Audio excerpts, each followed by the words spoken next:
Assalamualaikum warahmatullahi wabarakatuh. Kembali lagi dengan saya, Rati Asri Audina dari kelas 2023B. Di video kali ini, saya akan menjelaskan tentang teori mimetik pada karya sastra, yaitu puisi.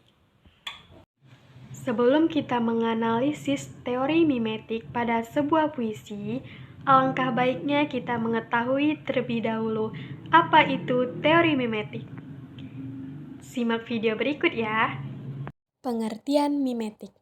Istilah mimetik berasal dari bahasa Yunani, yaitu mimesis, yang berarti meniru, tiruan, atau perwujudan.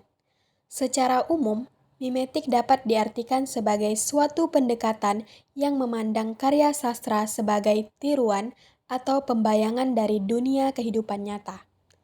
Mimetik juga dapat diartikan sebagai suatu teori yang dalam metodenya membentuk suatu karya sastra dengan didasarkan pada kenyataan kehidupan sosial yang dialami dan kemudian dikembangkan menjadi satu karya sastra dengan penambahan skenario yang timbul dari daya imajinasi dan kreativitas pengarang dalam kehidupan nyata.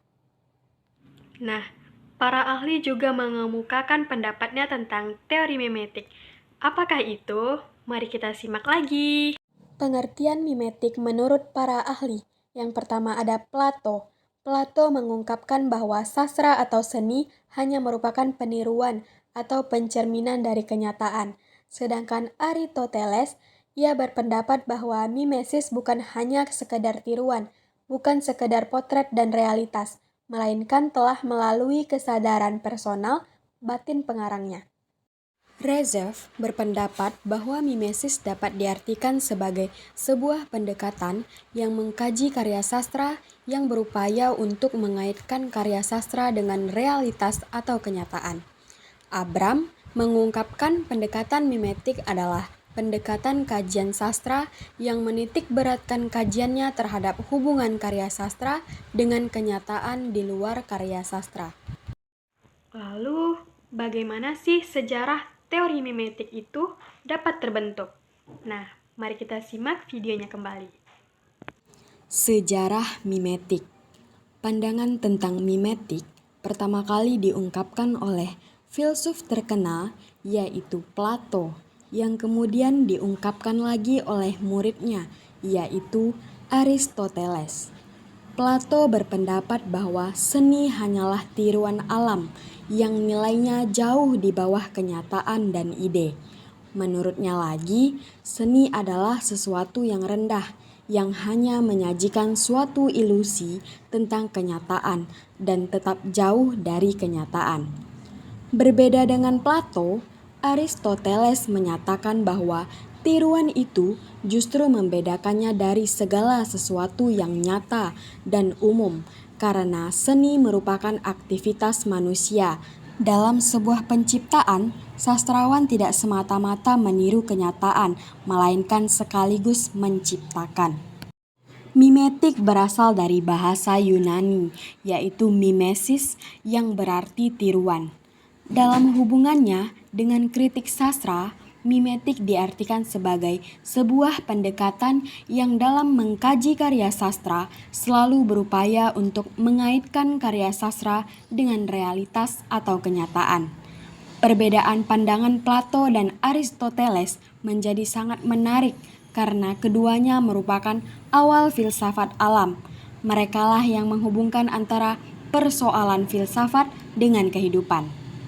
Pengertian mimesis pertama kali dipergunakan dalam teori-teori tentang seni seperti dikemukakan oleh Plato dan Aristoteles, dan dari abad ke abad sangat mempengaruhi teori-teori mengenai seni dan sastra di Eropa.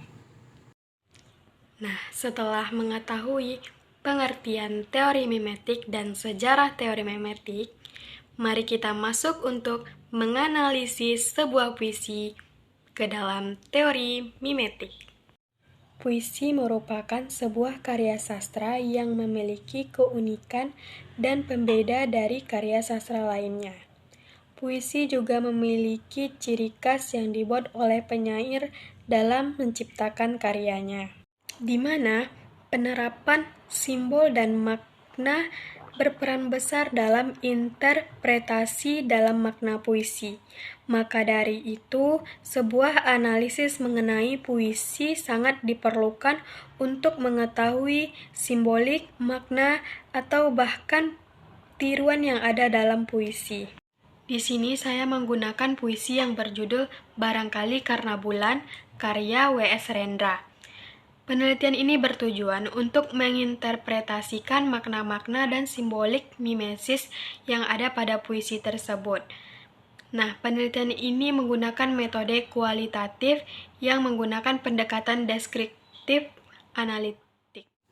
Berikut disajikan bentuk utuh puisi Barangkali Karena Bulan. Pada bait pertama ini, terdapat sebuah ungkapan untuk menggambarkan sebuah perasaan yang dalam terhadap seseorang.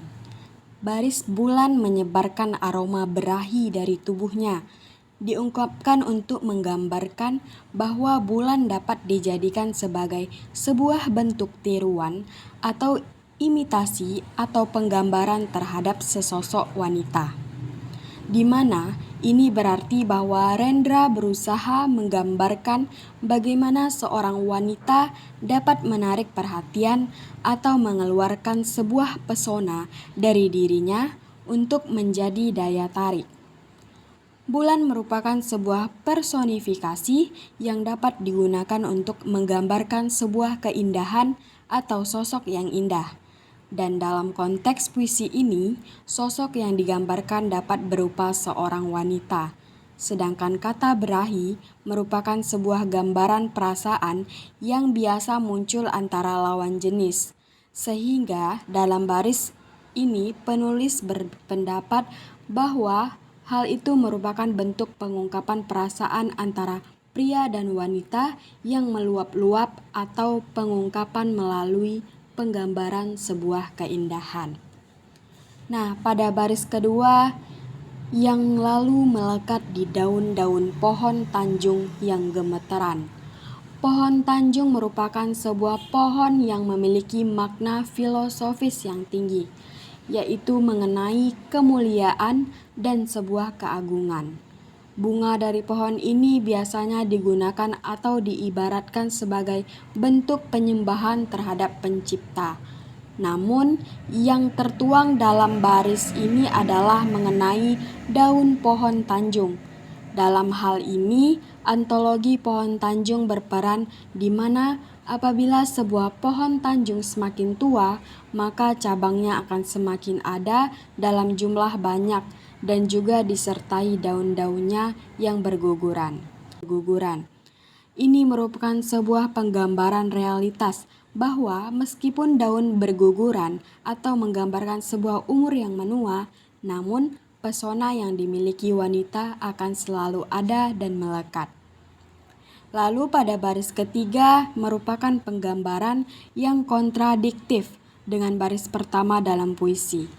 Ini menandakan penggambaran bahwa kucing jantan yang menjadi simbol dari seorang laki-laki yang mengerang atau sebuah pengungkapan kesedihan dan juga kerinduan dan keinginan yang dimiliki oleh seorang laki-laki, namun dilakukan secara rahasia atau diam-diam dengan ajaib. Makna pada baris ini menunjukkan bagaimana seorang laki-laki biasanya menunjukkan perasaan mereka termasuk rasa kesedihan dengan sebuah cara yang rahasia. Baris keempat hingga keenam tidak memiliki simbol atau peniruan khusus. Tetapi dalam 3 baris ini juga mengungkapkan sebuah realita pengungkapan perasaan oleh seorang laki-laki. Seperti misalnya pada baris keempat, mengucapkan puisi yang tak bisa ia tuliskan. Tidak secara harfiah melambangkan bahwa laki-laki tidak dapat menuliskan puisi, tapi lebih ke bagaimana seorang laki-laki tidak bisa mengungkapkan perasaannya yang selalu ia pendam sendiri. Kemudian pada baris kelima dan keenam yang menunjukkan dan kembali menegaskan bahwa laki-laki tersebut tidak dapat menjangkau dan mengungkapkan perasaan terhadap wanitanya.